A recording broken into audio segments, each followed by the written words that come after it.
So இந்த செஷனில் நம்ம secondary business studies 2.7 meaning and definition of e-commerce அப்படின்னா என்ன, அதோட மீனிங், அதோட டெஃபினிஷன்ஸ் எல்லாம் பார்க்க போகிறோம். ஸோ இன்றைக்கி இருக்க காலகட்டத்தில் உங்கள் ஜென்ரேஷனில் பார்த்திங்கன்னா எல்லாமே இ-காமர்ஸ் மூலமாக நடக்குது. நீங்கள் எதாவது சாப்பிட்னா கூட இ-காமர்ஸ் மூலமாக இன்றைக்கி ஆர்டர் பண்ணிக்கலாம். ஏதாவது நமக்கு தேவையான கூட ப்ராடக்ட்ஸ் தேவைன்னா கூட இ-காமர்ஸ் மூலமாக நம்ம ஆர்டர் பண்ணிக்கலாம். ஸோ இதெல்லாமே இன்றைக்கி டிக்கெட்ஸ் புக் பண்ணுறது எல்லாமே இ-காமர்ஸ் மூலமாக நடக்க ஆரம்பிச்சிருச்சு. ஏன் ஈவன் நம்ம ஒருத்தங்களுக்கு பணம் அனுப்புனா கூட இ-காமர்ஸ் மூலம் தான் பண்ணிகிட்ருக்கோம். ரைட், அதை பற்றி என்னென்னு பார்ப்போம். The internet is now a flourishing industry. With the technology advancing at a fast, more and more people are open to computers and internet. Increasingly, they are learning to utilize the internet for their day-to-day needs. Here, e-commerce websites take a front seat, moving out to the million of people searching for your kind of products or service online. Putting it simply, e-commerce or electronic commerce means buying and selling of goods and services on internet.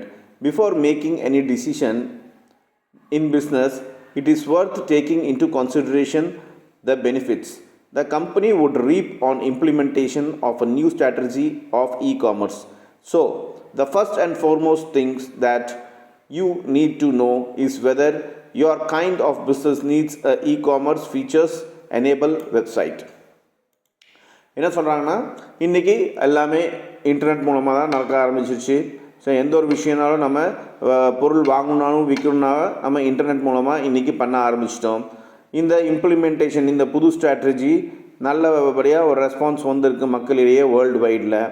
இது பற்றி இப்போ நாம் ஒரு website, இன்றைக்கி ஒரு website இருந்தால் கூட போதும், நம்ம பொருளை வாங்கலாம் இல்லாட்டி விற்கலாங்கிற நம்மளோட என்ன பண்ணுறோங்கிற விஷயம் இந்த உலகத்துக்கு சொல்லலாம். அது மூலம் நம்ம வியாபாரம் பண்ணலாம் அப்படின்னு சொல்கிறாங்க.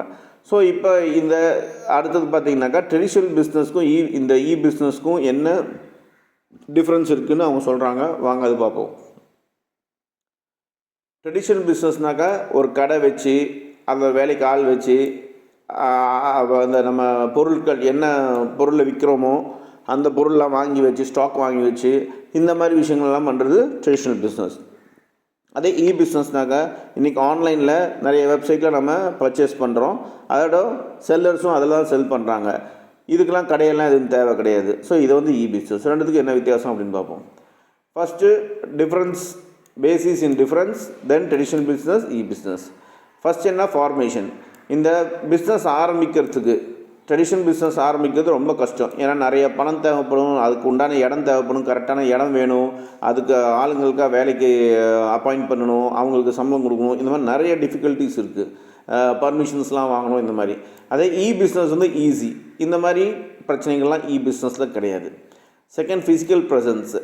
இதே ட்ரெடிஷ்னல் பிஸ்னஸ்னாக்கா நீங்கள் ஒரு பிஸ்னஸ் ஆரம்பிக்கிறீங்க, டெய்லி கடைக்கு போயே ஆகணும், காலையிலேருந்து நைட் வரைக்கும் இருந்தே ஆகணும். நீங்கள் இல்லைனாக்கா அந்த பிஸ்னஸே இருக்காது. அந்த மாதிரி ஒரு நிலைமை ட்ரெடிஷ்னல் பிஸ்னஸில் இருக்குது. அதே பிஸ்னஸ்னால் அப்படி கிடையாது. ஏன்னா எல்லாமே எலக்ட்ரானிக் மூலமாக நமக்கு ஏதாவது ஆர்டர் வந்துச்சுனாக்கா அது நோட்டிஃபிகேஷன் வந்துடும், அதுக்கப்புறம் நம்ம அந்த ஆர்டருக்கு சப்ளை பண்ணுவோம். இந்த மாதிரி விஷயங்கள் எல்லாமே பிஸ்னஸ் நடக்குது. தென் காஸ்ட் ஆஃப் எஸ்டாப்ளிஷ்மெண்ட். அப்படின்னா ஒரு பிஸ்னஸ் ஆரம்பிக்கிறதுக்கு உண்டான செலவுகள். அது ட்ரெடிஷ்னல் பிஸ்னஸ் ரொம்ப அதிகமாக இருக்குது செலவு. அதே பிஸ்னஸ் ரொம்ப கம்மியாக இருக்குது செலவு, அதாவது அந்த பிஸ்னஸ் ஆரம்பிக்கிறதுக்கு. ஆப்ரேட்டிங் காஸ்ட்னாக்கா அந்த பிஸ்னஸ் நடத்துறதுக்கு உண்டான செலவுகள். ட்ரெடிஷ்னல் பிஸ்னஸ் பார்த்திங்கனாக்கா இந்த ஆப்ரேஷன் காஸ்ட் ரொம்ப ஹையாக இருக்குது. Due to investment in procurement, marketing and distribution. எதனால் ஹையாக இருக்குனாக்கா, முதல்ல இன்வெஸ்ட் பண்ணணும், அந்த இடத்துக்கு அட்வான்ஸு, அப்புறம் இடத்துக்கு ஷோரூம்னாக்கா அதுக்கு உண்டான செலவு, இது எல்லாமே. அப்புறம் ப்ரொக்யூர்மெண்ட்டு, அதாவது இந்த ஸ்டாஃப்ஸ் எல்லாத்தையும் அப்பாயிண்ட் பண்ணணும், அவங்களுக்குலாம் சம்பளம் கொடுக்கணும். அப்புறம் மார்க்கெட்டிங் பண்ணணும், அந்த பொருளுக்கு உண்டான மார்க்கெட்டிங் பண்ணணும், அப்புறம் அதை டிஸ்ட்ரிபியூட் பண்ணணும். ஸோ ட்ரெடிஷ்னல் பிஸ்னஸில் இந்த ஆப்ரேட்டிங் காஸ்ட் ரொம்ப அதிகமாக இருக்குது. அதே பிஸ்னஸை பார்த்திங்கனாக்கா இந்த ஆப்ரேட்டிங் காஸ்ட் ரொம்ப லோவாக இருக்குது. ஏன்னா இங்கே ஃபிசிக்கல் இது தேவை கிடையாது, ஃபெசிலிட்டி நாட் ரிக்வயர்ட். அதாவது இந்த ஃபிசிக்கல் ஆள் தேவை கிடையாது, நம்ம அங்கே இருக்கணும்னு அவசியம் கிடையாது. ஸோ இந்த மாதிரி விஷயங்களால செலவு கம்மியாக இருக்குது அப்படிங்கிறாங்க. தென் டீலிங் டைம். இதே ட்ரெடிஷ்னல் பிஸ்னஸ்னாக்கா நீங்கள் அதிக டைம் நீங்கள் ஒதுக்க வேண்டியதாக இருக்கும். உங்கள் பிஸ்னஸ்க்காக உங்கள் லைஃபே போய்டும், காலையிலேருந்து நைட் வரைக்கும் நீங்கள் வருஷக்கணக்கில் போயிட்டு வரணும். இதுவே பிஸ்னஸ்னாக்கா less, because transaction are settle in internet. நீங்கள் உங்கள் பிஸ்னஸை பார்த்துட்டே இருக்கணும்னு அவசியம் கிடையாது. ஏன்னா எல்லா டீலிங்ஸும் நமக்கு டிரான்சாக்ஷன்ஸும் இன்டர்நெட் மூலமாக தான் நடக்குது. Opportunity for interperson touch. Interperson டச்னாக்கா நம்ம கஸ்டமரை நேருக்கு நேர் பார்த்து சந்தித்து அவங்கள புரிஞ்சிட்டு இந்த மாதிரி விஷயம் எல்லாமே ட்ரெடிஷ்னல் பிஸ்னஸ் தான் இருக்குது. அதே பிஸ்னஸை பார்த்திங்கன்னா நம்ம கஸ்டமர்ஸே பார்க்க மாட்டோம், அவங்க பற்றி நம்ம கான்டாக்டே இருக்காது. ஸோ இந்த ஆப்பர்ச்சுனிட்டி ஆஃப் இன்டர்பர்சன் டச்சுங்கிறது ரொம்ப கம்மியாக இருக்கும். இதே லென்த் ஆஃப் பிஸ்னஸ் சைக்கிள், எந்த பிஸ்னஸ் அதிக நாள் ஓடும் அப்படிங்கிற விஷயம். Traditional business longer because sequential relationship among various business process. Traditional பிஸ்னஸில் வந்து நிறைய ரிலேஷன்ஷிப் நம்ம வந்து டீல் பண்ணுவோம், அதனால் இந்த பிஸ்னஸ் ரொம்ப லாங்கராக இருக்கும். இதே பிஸ்னஸ் வந்து shorter because completion of various business process generally at the same time. அதாவது இது வந்து என்ன சொல்கிறாங்கனாக்கா லென்த் ஆஃப் பிஸ்னஸ் சைக்கிள் இங்கே இருக்க என்ன சொல்கிறாங்கனாக்கா அந்த பிஸ்னஸ் ஆரம்பிக்கிறதுக்கு உண்டான ஒரு டைம் அப்படின்னு சொல்கிறாங்க. இதில் பார்த்தீங்கன்னாக்கா ட்ரெடிஷ்னல் பிஸ்னஸ் வந்து நிறைய ப்ராசஸ் இருக்கிறனால ரொம்ப லேட் ஆகும் ஆரம்பிக்கிறதுக்கு. இதே பிஸ்னஸ்னாக்கா சீக்கிரம் ஆரம்பிச்சிடலாம், ஏன்னா ப்ராசஸ் ரொம்ப கம்மி, எல்லாமே இன்டர்நெட்லேயே முடியுது அப்படிங்கிறாங்க. கவர்மெண்ட் ஹெல்ப் பார்த்தீங்கன்னாக்கா ட்ரெடிஷ்னல் பிஸ்னஸ் தான் கம்மி, சொல்லப்போனால் கவர்மெண்ட் ஹெல்ப்பே கிடையாது. அதே பிஸ்னஸ் பார்த்தா more because of giving priority to IT sector. ஏன்னா ஐடி செக்டாருக்கு கவர்மெண்ட் ரொம்ப ப்ரையாரிட்டி கொடுக்கறதுனால இந்த பிஸ்னஸ்ஸு கவர்மெண்ட் கொஞ்சம் இம்பார்ட்டன்ஸ் கொடுக்குது. Next global reach less in traditional business. நம்ம ஒரு கடை ஆரம்பிச்சிருக்கோம்னாக்கா நம்ம ஏரியா நம்ம லொக்காலிட்டியை தாண்டி யாருக்கும் அந்த கடையை பற்றி தெரியாது.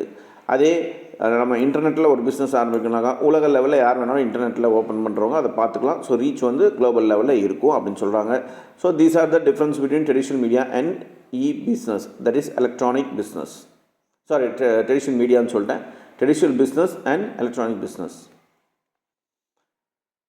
Next business, that is commerce or electronic commerce.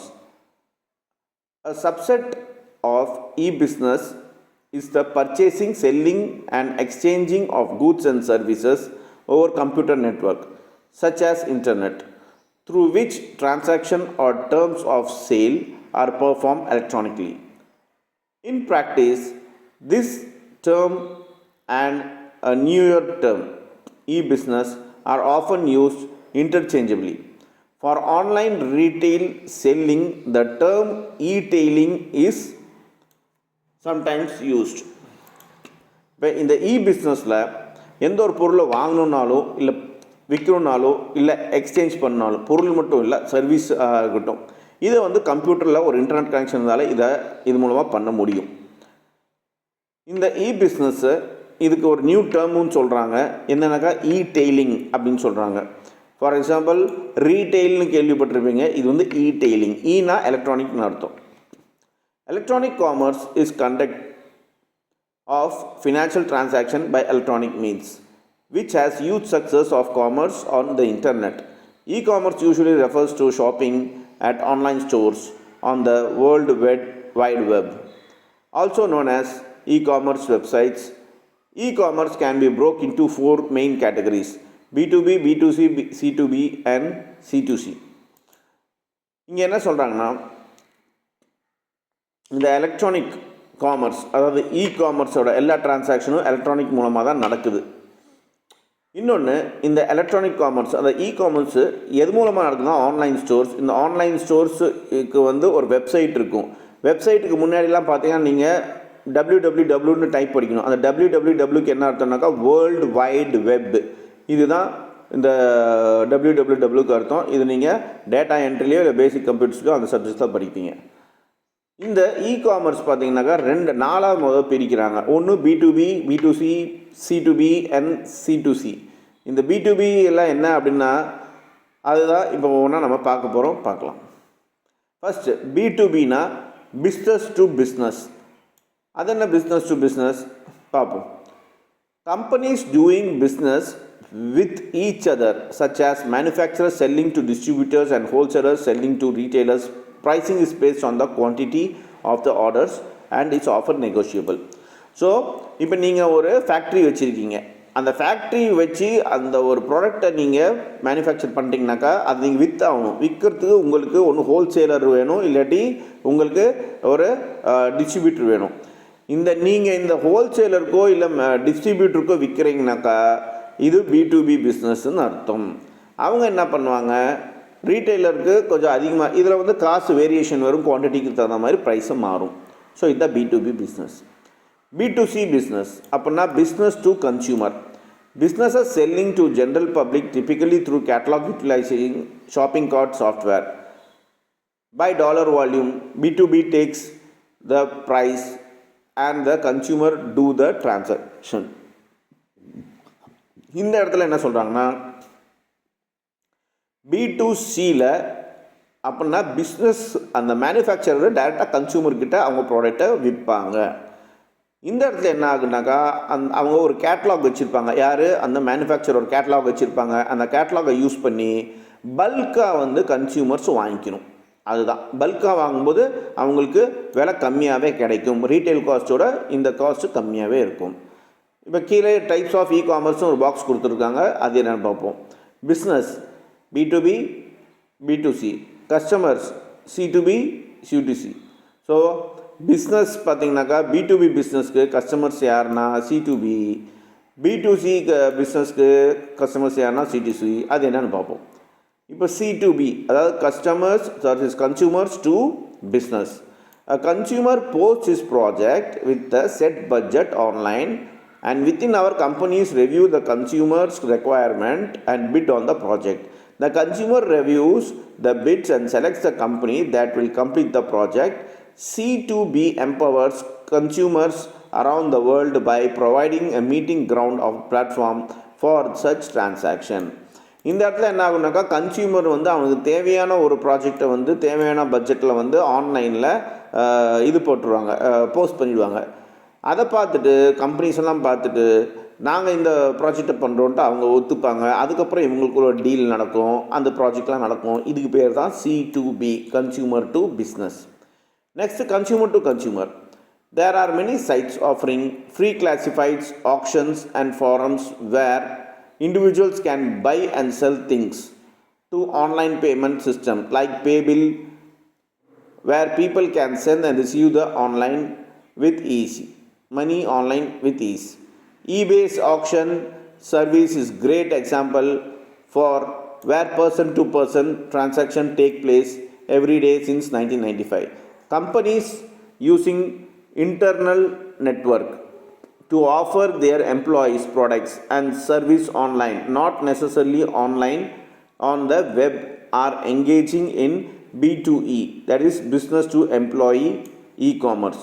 Other forms of e-commerce that involve transaction with government, from procurement to filing taxes to business registrations to renew license. There are other categories of e-commerce, but they tend to be superfluous. Some of these are G2G, G2E, G2B, B2G, G2C and C2G. இதெல்லாம் ஒன்றும் கிடையாது. G2Gனா government டிபார்ட்மெண்ட்லேயே deal பண்ணுவாங்க. G2Eனாக்கா government employees கூட deal பண்ணுவாங்க. G2Bனா government வந்து business டிபார்ட்மெண்ட்டில் deal பண்ணுவாங்க. B2Gனாக்கா business வந்து கவர்மெண்ட் கூட டீல் பண்ணும். G2Gனா கவர்மெண்ட் டைரெக்டாக சிட்டிசனுக்குள்ள கூட டீல் பண்ணும். C2Gனா சிட்டிசன் வந்து டைரெக்டாக கவர்மெண்ட் கூட டீல் பண்ணும். ஸோ இங்கே ஃபஸ்ட்டு வந்து என்ன சொல்கிறாங்கனாக்கா C2C அப்படின்னா இந்த இடத்துல ஒரு பிளாட்ஃபார்ம் இது. இந்த பிளாட்ஃபார்மில் பார்த்தீங்கன்னாக்கா இப்போ நம்ம வந்து நிறைய விஷயத்த வந்து செல் பண்ணுறோம், பை பண்ணுறோம். இது ஒரு இண்டிவிஜுவலான ஆள், இப்போ ஒரு தனிப்பட்ட நபர் வந்து பேமெண்ட் பண்ணுற விஷயம். இன்றைக்கி நிறையா UPIs இருக்குது, அதில் நம்ம பேமெண்ட் பண்ணுறோம். நிறையா வெப்சைட்டில் நம்ம வந்து ஆன்லைனில் ஆர்டர் பண்ணுறோம். இதெல்லாமே கன்சியூமர் டு கன்சியூமர்ஸ் வந்து டீல் பண்ணிக்கிற விஷயம். இதில் வந்து eBayங்கிற ஒரு கம்பெனி இருக்குது. அது வந்து 1995 இருந்துருக்கு. இது வந்து நல்ல ஒரு பிளாட்ஃபார்ம். பட் இன்றைக்கி eBay எல்லாமே பழசாயிடுச்சு. சொல்லப்போனால் அது இருக்காங்கிறதே தெரியாத மாதிரி தான் இருக்குது. ரைட். ஸோ B2Eனாக்கா பிஸ்னஸ் டு எம்ப்ளாயி. இந்த இடத்துல ஒரு வெப்பு, தட் இஸ் ஆல்ரெடி படித்த மாதிரி ஒரு வெப்சைட் இருக்கும். அந்த வெப்சைட் மூலமாக பார்த்தீங்கன்னா ப்ராடக்ட்ஸும் சர்வீஸும் தேவையான ப்ராடக்ட்ஸு தேவையான சர்வீஸ் வந்து ஆன்லைன்லேயே பர்ச்சேஸ் பண்ணுவாங்க, செல் பண்ணுவாங்க. இது B2E, பிஸ்னஸ் டு எம்ப்ளாயி. இதில் மட்டும் இல்லாமல் இ-காமர்ஸை கவர்மெண்ட்டு ஒரு சில விஷயம் எல்லாமே இ-காமர்ஸில் யூஸ் பண்ணுது. ஃபார் எக்ஸாம்பிள் நம்ம டேக்ஸ் பே பண்ணணுன்னா இன்றைக்கி இன்டர்நெட்லேயே பண்ணிக்கலாம். லைசன்ஸ் ரெனியூ பண்ணலாம், இன்டர்நெட்லேயே பண்ணிக்கலாம். இந்த மாதிரி விஷயங்கள் எல்லாமே இருக்குது. இது மட்டும் இல்லாமல் கவர்மெண்ட் ஏற்கனவே சொன்ன மாதிரி இந்த government to government, government to employees, government to business, business to government, இல்லை government to citizen, citizen to government, இந்த மாதிரி விஷயங்கள் எல்லாமே எலக்ட்ரானிக் மூலமாக பண்ணுறாங்க. Next 2.9 advantages of e-commerce. இப்போ இந்த இ-காமர்ஸ் யூஸ் பண்ணுறதுனால என்னென்ன அட்வான்டேஜஸ் இருக்குது அப்படின்னு பார்ப்போம். You may have realized that business transactions conducted electronically have a wide scope. E-commerce is applicable to wholesale as well as retail business. Buying and selling through internet may take place round the clock between business units in different parts of the world. Let us discuss the advantages of e-commerce. So ஏற்கனவே நம்ம பார்த்த மாதிரி இந்த e-commerce மூலமாக நடக்கிற transaction எல்லாமே ஹோல்சேலும் நடக்குது, ரீட்டெயிலும் நடக்குது. ஒரு பொருள் வாங்கணுனாலும் விற்கணுனாலும் இது வந்து 24 hours நடந்துகிட்டே இருக்குது இ-காமர்ஸில். இது வந்து வேர்ல்டு வைடாக டிஃப்ரெண்ட் பார்ட்ஸ் ஆஃப் வேர்ல்டில் வந்து நம்ம வாங்கலாம் விற்கலாம் அப்படின்னு சொல்கிறாங்க. இப்போ இதோட அட்வான்டேஜஸ் என்னன்னாக்கா, ஃபஸ்ட்டு வைடர் சாய்ஸ். வைடர் சாய்ஸ்னால் with the help of well developed computer networking system, business units can operate at the national as well as global level. The customers thus have a wider choice to choice of products and services. The businessmen also get the wider market for their products and services. Wider choice என்னன்னாக்கா, இன்டர்நெட்னால நம்ம உலகத்தில் இருக்க எந்த பொருளை வேணாலும் நம்ம வாங்கலாம் விற்கலாம், நம்ம வந்து வெப்சைட்டில் பார்க்கலாம். ஸோ இதுதான் வைடர் சாய்ஸுங்கிறாங்க. இதனால் கம்பெனிக்காரங்களுக்கும் சரி, அது பொருள் விற்கிறவங்களுக்கும் சரி, பொருள் வாங்குறவங்களுக்கும் சரி ஒரு நிறைய சாய்ஸ் கிடைக்குது. உலகத்தில் இருக்க எந்த ப்ராடக்ட் வேணும் நம்ம உட்கார்ந்த இடத்துல வாங்க முடியறதுக்கு வாங்குறதுக்கும் விற்கிறதுக்கும் ஒரு வாய்ப்பாக இருக்குது அப்படிங்கிறாங்க. Improved customer services. Suppliers of goods and services can offer the wide range of services to customers before as well as after sales, such as information about products, guidance for use, responding to customers' queries about quality and useful of the products, etc. இப்போ improved customer service. இப்போ customer சர்வீஸ்னால் ஒரு product வாங்கி முடித்த வாட்டி ஏதாவது problem வந்துச்சுனாக்கா அதுக்கு service கொடுக்குறது தான் கஸ்டமர் சர்வீஸ். இல்லை கஸ்டமருக்கு டவுட்ஸ் இருக்குன்னாக்கா அவங்க வந்து ஒரு கஸ்டமர் சர்வீஸுக்கு ஃபோன் பண்ணி கிளாரிஃபை பண்ணுவாங்க. இது எல்லாமே கஸ்டமர் சர்வீஸ். இந்த இ-காமர்ஸ் மூலமாக இந்த கஸ்டமர் சர்வீஸ் வந்து இம்ப்ரூவ் ஆகிருக்குன்னு சொல்கிறாங்க. ஸோ தட் எல்லா இன்ஃபர்மேஷன், ப்ராடக்ட்டோட இன்ஃபர்மேஷன், அதோட கைடன்ஸு எப்படி யூஸ் பண்ணணும், எங்கே ரெஸ்பாண்ட் பண்ணணும், யார்கிட்ட கேட்கணும், இந்த எல்லா டீட்டெயில்ஸும் பார்த்திங்கன்னா இன்றைக்கி இன்டர்நெட்டில் இருக்குது அப்படின்னு சொல்கிறாங்க. Then quick response to customers. In e-commerce, business transactions take far less time as compared to the normal process of buying and selling. This is because the producer cuts short the distribution channel and supply products and service directly to customers. இப்போ நம்ம ஒரு பொருள் வாங்கிட்டோம், ஒரு customer பொருள் வாங்கிட்டோமோ, அது problem அப்படின்னாக்கா இல்லை டிரான்சாக்ஷன் பண்ணாக்கா அது இன்றைக்கி ரொம்ப கம்மியான நேரத்துலேயே நடக்குது கம்பேரிங் டு நம்ம கடையில் போய் வாங்கி செலக்ட் பண்ணி அதை ப்ராசஸ் முடிக்கிறதோட இந்த எலக்ட்ரானிக் பர்ச்சேஸில் இது வந்து ஈஸியாக நடக்குதுன்னு சொல்கிறாங்க. ஏன்னா இந்த ப்ராடக்டோட டிஸ்ட்ரிபியூஷன் சேனலும் சப்ளை ப்ராடக்ட் சேனலும் பார்த்தீங்கன்னா டைரெக்டாக கன்சியூமருக்கே வந்து சேருது. நம்ம ஆர்டர் பண்ணோன்னா டக்குன்னு நம்ம வீட்டுக்கு வந்துடுது பார்த்தீங்களா, அதுதான் சொல்கிறாங்க. Cost saving and price reduction. There is a substantial cost saving in the business transaction conducted through e-commerce. There is no need to display goods in showroom or keep large stock in godown. The number of employees required to carry a business is less. Thus the cost of operation naturally comes down. So the customers may get good and at lower rate. இப்போ நீங்கள் இன்டர்நெட்டில் வாங்குறீங்க எந்த ஒரு பொருளும், அது வந்து நேரில் போய் வாங்கும்போது விலை அதிகமாக இருக்கும். ஏன் அதிகமாக இருக்குனாக்கா, நேரில் நம்ம கடையில் போகும்போது அவங்க ஒரு இன்வெஸ்ட்மெண்ட் பண்ணியிருப்பாங்க, ரா மெட்டீரியல் ஸ்டாக் வைக்கணும், அது இல்லாமல் அங்கே வேலை செய்கிறவங்களுக்குலாம் சம்பளம் கொடுக்கணும், அதெல்லாம் சேர்த்து தான் லாபம் வைப்பாங்க. ஸோ அந்த விலை அதிகமாக இருக்குது. அது இ-காமர்ஸை நீங்கள் ஒரு பொருள் விற்கும்போது உங்களுக்கு வந்து இந்த செலவெல்லாம் கிடையாது. அதனால் கொஞ்சம் லோவர் ரேட்லேயே நீங்கள் கஸ்டமர்ஸ்க்கு வந்து உங்களோட ப்ராடக்ட்ஸை கொடுக்கலாம். அது ஒரு பெனிஃபிட்டாக இருக்குது அப்படின்னு சொல்கிறாங்க. Market information. Access to market information available through the internet enables business concern to identify varied customers' needs and produce new goods and better services accordingly. இப்போ மார்க்கெட் இன்ஃபர்மேஷன், நாம் இன்றைக்கி ஒரு மொபைல் வாங்கணுன்னாக்கா நமக்கு நிறைய ஆப்ஷன்ஸ் இருக்குது. நாமளே போய் ஆஸ் அ கஸ்டமர் நாமளே போய் தெரிஞ்சுக்கலாம். இந்த மொபைலில் என்ன ஸ்பெசிஃபிகேஷன் இருக்குது, அந்த மொபைலில் என்ன ஸ்பெசிஃபிகேஷன் இருக்குது, எது பெட்ரு, இந்த மாதிரி தெரிஞ்சுக்கலாம். ஸோ இந்த இன்ஃபர்மேஷன் இருக்கிறதுனால கஸ்டமர்ஸ்க்கு வந்து எது பெஸ்ட்டான ப்ராடக்ட்ஸ் அப்படின்ட்டு, நல்ல ப்ராடக்ட்ஸ் அப்படின்ட்டு செலக்ட் பண்ண முடியுது. இதனால் பார்த்தீங்கன்னாக்கா நமக்கும் நல்ல ப்ராடக்ட்ஸ் எல்லாம் சர்வீஸ் எல்லாம் கிடைக்குது அப்படின்னு சொல்கிறாங்க. Now there are some in-text questions. Multiple choice. The industries engaged in growing of plants are known as. இப்போ செடி வளர்த்துற இண்டஸ்ட்ரிக்கு என்ன பேர் அப்படின்னு கேட்டிருக்காங்க. அதுக்கு என்ன ஆன்சர்னா genetic industry. Industries engaged in construction of building roads and bridges etc. are known as. So building road பிரிட்ஜஸ்லாம் கன்ஸ்ட்ரக்ட் பண்ணுற இண்டஸ்ட்ரிக்கு பேர் என்னன்னு சொல்லியிருக்காங்க கேட்குறாங்க. அதுக்கு கன்ஸ்ட்ரக்ஷன் இண்டஸ்ட்ரி வந்து answer. E-commerce means buying and selling goods and service.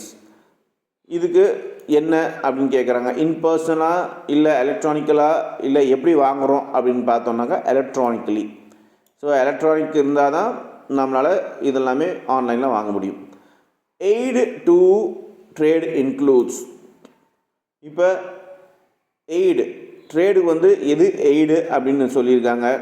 இதில் என்ன வருதுன்னாக்கா உங்களுக்கு ஆன்சர் பேங்கிங்னு வரும். இதுக்கும் செக் பண்ணிக்கோங்க. தென் இ-காமர்ஸ் டஸ் நாட் இன்க்ளூட். இந்த கீழே கொடுத்துருக்க 4 விஷயத்தில் இ-காமர்ஸ் எதில் இல்லை அது நீங்கள் ஆன்சர் பண்ணுங்கள். ஏன்னா இப்போ தான் இந்த டாபிக்கு முன்னாடி நம்ம பார்த்தோம், அதில் கொடுத்துருக்காங்க. அதை பார்த்துட்டு எனக்கு நீங்கள் அனுப்பிச்சி விடுங்க. இதில் 4th ஒன்றில் எது இ-காமர்ஸை இன்க்ளூட் ஆகாது அப்படின்ட்டு. ரைட். ஸோ இப்போ நாம் இந்த செஷனில் இந்த லெசனை முடிச்சிருக்கோம். இதில் ஒரு விஷயம் கொடுத்துருக்காங்க, வாட் யூ ஹேவ் லேர்ன்ட். இது வரைக்கும் என்ன படிச்சிருக்கீங்க அப்படின்ட்டு சொல்லிட்டு கொடுத்துருக்காங்க. இது நீங்கள் படிச்சுக்கோங்க. அப்போ ஒரு ரீகலெக்ஷன் மாதிரி இருக்கும். தென் டெர்மினல் எக்ஸசைஸ் கொடுத்துருக்காங்க. இது ரொம்ப ரொம்ப முக்கியம். What you mean by business, explain the various types of business activities. இது புக்லேயே இருக்குது, நீங்கள் பார்த்து எழுதிக்கோங்க answer. Define e-commerce, describe its advantage. இ-காமர்ஸ்னால் என்ன, அதோட அட்வான்டேஜ்னா என்ன, இது இப்போ தான் படித்தோம், அதையும் எழுதிக்கோங்க. What is meant by industry, இண்டஸ்ட்ரினா என்ன அதை பார்த்து எழுதுருங்க. Discuss various types of industries, various types of இண்டஸ்ட்ரீஸில் என்ன அதையும் நம்ம படித்தோம், அதையும் எழுதி அனுப்புங்க. What are the types of e-commerce, இ-காமர்ஸில் என்னென்ன டைப்ஸ் இருக்குது இதை எழுதணும். What is meant by auxiliary to a trade, explain. ட்ரேடுக்கு முக்கியமான ஒரு விஷயம் எது அப்படின்னு கேட்டிருக்காங்க, அது வந்து எக்ஸ்பிளைன் பண்ண சொல்லியிருக்காங்க. As a business man what are the difference AIDS to trade you are using in your daily transaction of business, comment. நீங்கள் ஒரு பிஸ்னஸ் மேனாக இருக்கீங்கன்னு உங்களை நினச்சிக்கிட்டு நீங்கள் இவங்க கேட்ட கேள்விக்கு நீங்கள் பதில் சொல்லணும். இப்போ நீங்கள் ஒரு பிஸ்னஸ் மேனாக இருந்தீங்கன்னாக்கா நீங்கள் என்னென்ன உங்கள் பிஸ்னஸ் நடக்கிறதுக்கு என்னென்ன டூல்ஸ் நீங்கள் வந்து யூஸ் பண்ணுவீங்க, எய்டை யூஸ் பண்ணுவீங்க உங்கள் டெய்லி பிஸ்னஸ் டிரான்சாக்ஷனுக்காக, அதை வந்து கமெண்ட் பண்ணுங்கன்னு சொல்லியிருக்காங்க. So these are the questions and activity கொடுத்துருக்காங்க. Identify 5 business activities being carried on in your locality, classify them into industry or commerce. Further, under industry, can you tell whether they are primary, secondary or tertiary? உங்கள் வீட்டை சுற்றி இருக்கிற லொக்காலிட்டியில் நீங்கள் ஒரு 5 பிஸ்னஸை பாருங்கள். அதில் வந்து பார்த்திங்கனாக்கா எந்தெந்த பிஸ்னஸ்லாம் இண்டஸ்ட்ரி வகையில் வருது, எந்தெந்த பிஸ்னஸ் தான் காமர்ஸ் வகையில் வருதுன்னு பார்த்து எழுதுங்க. அதே ஆட்டம் இண்டஸ்ட்ரி, அந்த இண்டஸ்ட்ரி உங்களை சுற்றி இருக்க ஏதாவது இண்டஸ்ட்ரி இருந்துச்சுனாக்கா அந்த ப்ரைமரி செக்டாரில் வருதா, செகண்டரி செக்டாரில் வருதா, டெரிட்டரி செக்டாரில் வருதான்னு பார்த்து எழுதுங்க அப்படின்னு சொல்லியிருக்காங்க. ஸோ இந்த ஆக்டிவிட்டீஸ்லாம் நீங்கள் பண்ணும்போது தான் இந்த சப்ஜெக்ட்ஸ்லாம் உங்களுக்கு புரியும். ஸோ இதெல்லாமே ஒரு ஜாலியாக ஒரு டைம் பாஸ் நினச்சிட்டு பண்ணுங்கள். இது உங்களுக்கு ரொம்ப ரொம்ப யூஸ்ஃபுல்லாக இருக்கும், ஜென்ரல் நாலேஜ்க்கு யூஸ்ஃபுல்லாக இருக்கும்.